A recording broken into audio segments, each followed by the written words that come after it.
Hello दोस्तों, आज की इस वीडियो में हम अभ्यास प्रश्न बैंक सामाजिक विज्ञान को हल करेंगे। तो इसमें हमें प्रश्न क्रमांक 186 हल करना था। 106 तक के पहले के प्रश्नों को हम पिछले वीडियो में हल कर चुके हैं। यदि आपने भी प्रश्नों को हल नहीं किया है तो प्लेलिस्ट में जाएं और पहले उन प्रश्नों को हल करें। इसमें हम प्रश्न क्रमांक 106 के आगे हल करेंगे।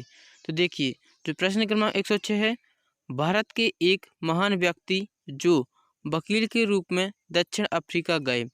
दक्षिण अफ्रीका में अश्वेतों पर होने वाले गोरे शासकों के अत्याचारों के खिलाफ संघर्ष किया वे थे।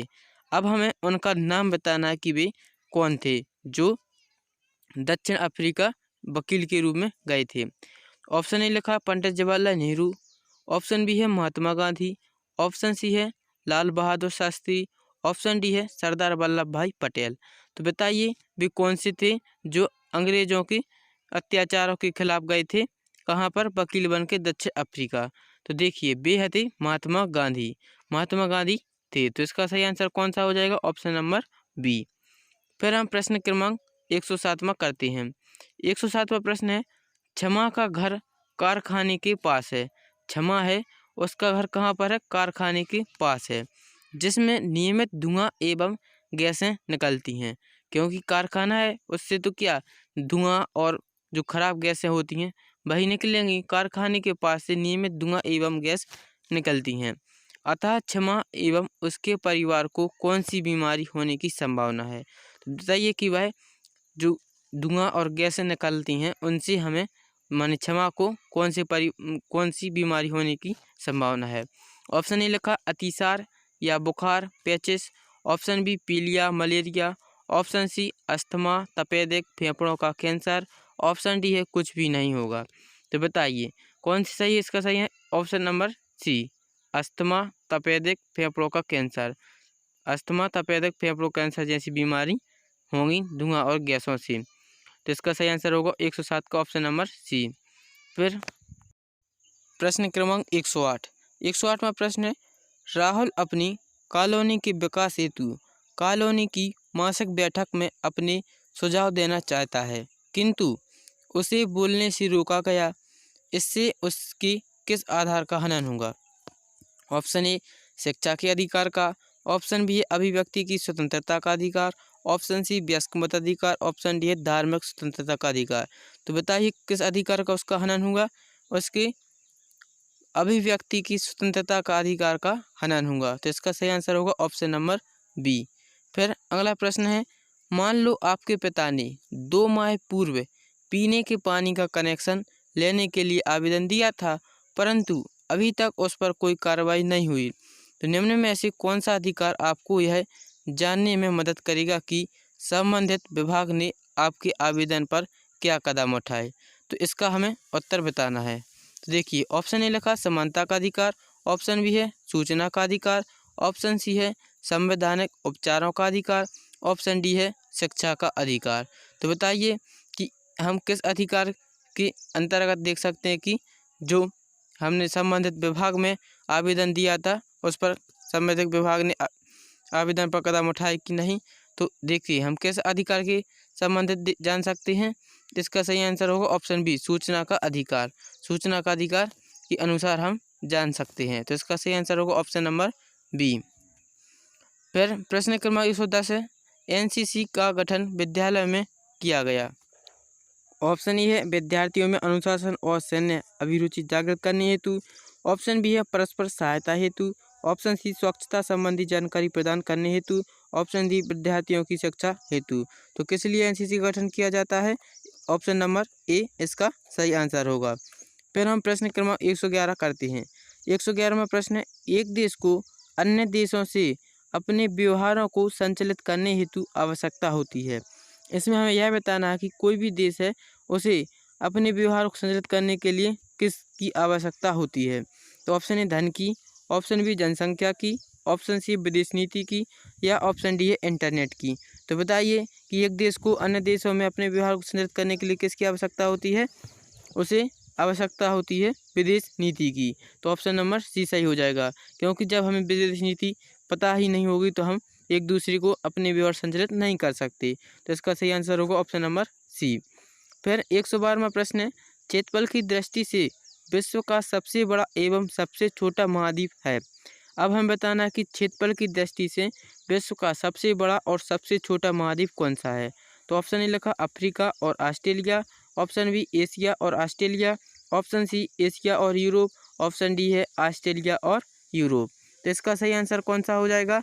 इसका सही आंसर है ऑप्शन नंबर बी, एशिया और ऑस्ट्रेलिया।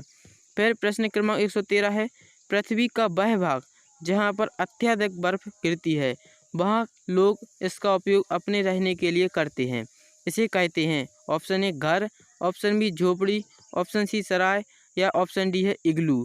तो इसे क्या कहते हैं? इसे इग्लू कहते हैं। तो यानी इसका सही आंसर हो जाएगा ऑप्शन नंबर डी, इग्लू कहते हैं। जहाँ बर्फ अधिक गिरती है, घर बनाते हैं तो इसे इग्लू कहते हैं। इस तरह की संरचना इग्लू कहलाती है। फिर हम अगला प्रश्न करते हैं। ऐसे ही प्रश्नों को हल करने के लिए वीडियो को एक बार सब्सक्राइब कर दें और फिर हम प्रश्नों को आगे हल करते हैं। प्रश्न क्रमांक 114 है। 114 प्रश्न है, हम सभी चाहते हैं कि हमारे देश में रहने वाले निवासियों के बीच जाति, पंथ, क्षेत्र और भाषा के भेदभाव किए बिना उसमें परस्पर समान अनुभूतियाँ और सुख दुख की एकता की भावना हो। इसका संबंध है ऑप्शन ए लिखा है भावात्मक एकीकरण से, ऑप्शन बी है राष्ट्रीय एकीकरण से, ऑप्शन सी एकता की भावना से या ऑप्शन डी है विचारों की समानता से। तो इसका सही आंसर होगा ऑप्शन नंबर बी, राष्ट्रीय एकीकरण से। इसका सही आंसर क्या है? Option number B. फिर प्रश्न क्रमांक 115 है, INS हिमगिरी देवगिरी हमारी किस सेना के युद्धपोत हैं? ऑप्शन ए लिखा भारतीय थल सेना के, ऑप्शन बी भारतीय नौसेना के, ऑप्शन सी है भारतीय वायुसेना के या ऑप्शन डी है तीनों सेनाओं के। तो बताइए INS हिमगिरी देवगिरी हमारी किस सेना के युद्धपोत हैं? तो भारतीय नौसेना के युद्धपोत हैं। इसका सही आंसर होगा ऑप्शन नंबर बी।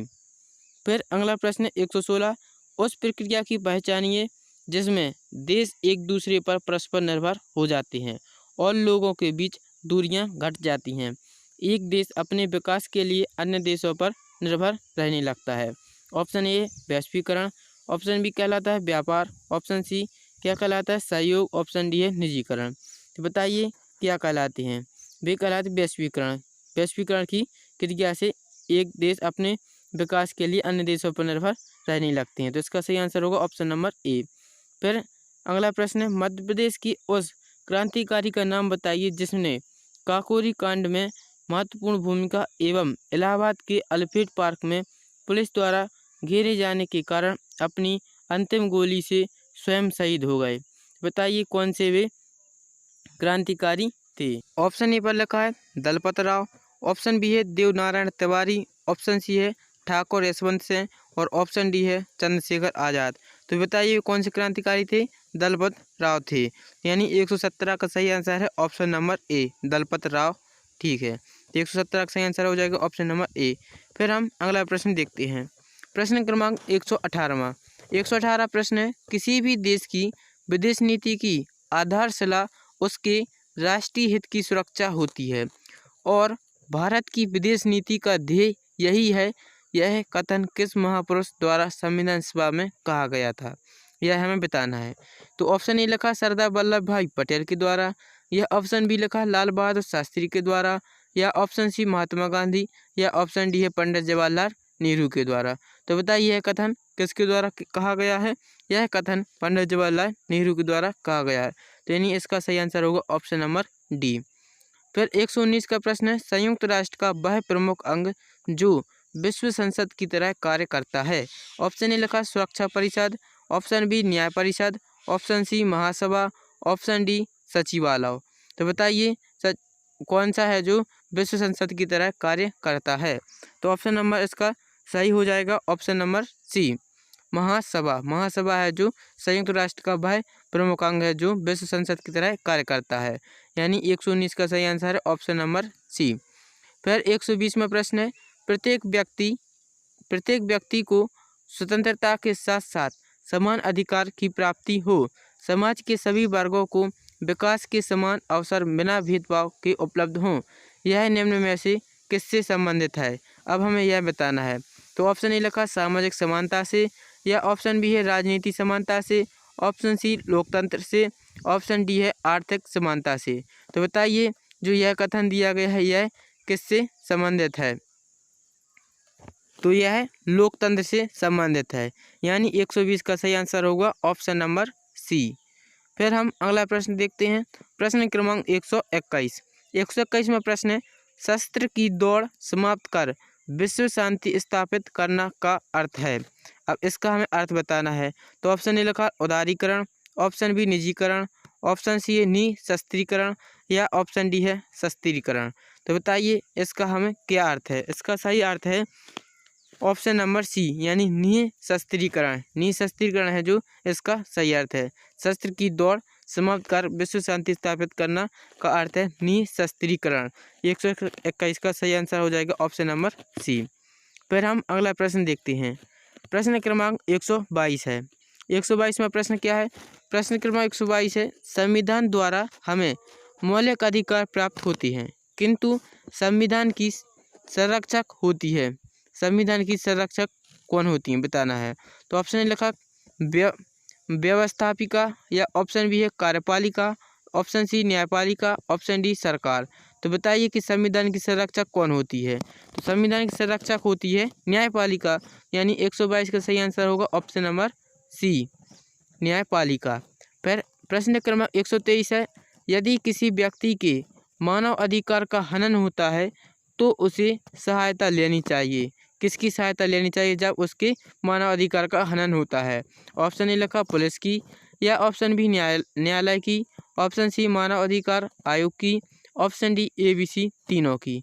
तो बताइए जब मानव अधिकार का हनन होता है तो किसकी सहायता लेनी चाहिए? तो उसे मानव अधिकार आयोग की स्थापना लेनी चाहिए, यानी ऑप्शन नंबर सी इसका सही हो जाएगा। फिर प्रश्न क्रमांक 124 है, निम्नलिखित में से कौन प्राथमिक उद्योग नहीं है? अब बताना है कि जो प्राथमिक उद्योग कौन सा नहीं है। ऑप्शन ए लिखा भूमि में खनिज निकालना, भूमि से खनिज निकालना, ऑप्शन बी है किसान द्वारा खेती करना, ऑप्शन सी समुद्र आधारित उद्योग या ऑप्शन डी वन आधारित उद्योग। तो इसमें से बताइए कि कौन सा है जो प्राथमिक उद्योग नहीं है। तो देखिए भूमि से खनिज निकालना, भूमि से खनिज निकालना है जो यह तो प्राथमिक उद्योग नहीं है। किसान द्वारा खेती करना, किसानों के द्वारा खेती करना यह भी प्राथमिक उद्योग नहीं है। और समुद्र आधारित उद्योग, समुद्र आधारित उद्योग हैं जो प्राथमिक उद्योग होती हैं। तो इसका सही आंसर हो जाएगा ऑप्शन नंबर सी। फिर प्रश्न क्रमांक 125 है, वे फसलें जो उद्योगों से कच्चे माल के रूप में उपयोग में ली जाती हैं कौन सी फसलें कहलाती हैं जो हमें कच्चे माल के रूप में उपयोग में लेते हैं? ऑप्शन ए लिखा रबी फसलें, ऑप्शन बी खरीफ की फसलें, ऑप्शन सी व्यापारिक फसलें या ऑप्शन डी है जायद फसलें। तो इसका सही आंसर है ऑप्शन नंबर सी, व्यापारिक फसलें। व्यापारिक फसलें हैं जो उद्योग में कच्चे माल के रूप में उपयोग में लेते हैं। तो इसका सही आंसर हो जाएगा ऑप्शन नंबर सी। तो आज के इस वीडियो में हम एक प्रश्न क्रमांक 125 तक हल करते हैं। इसके आगे के प्रश्नों को हम अगले वीडियो में हल करेंगे। यदि आपको वीडियो अच्छा लगा हो, समझ में आया हो तो चैनल को लाइक करें और सब्सक्राइब करें। धन्यवाद।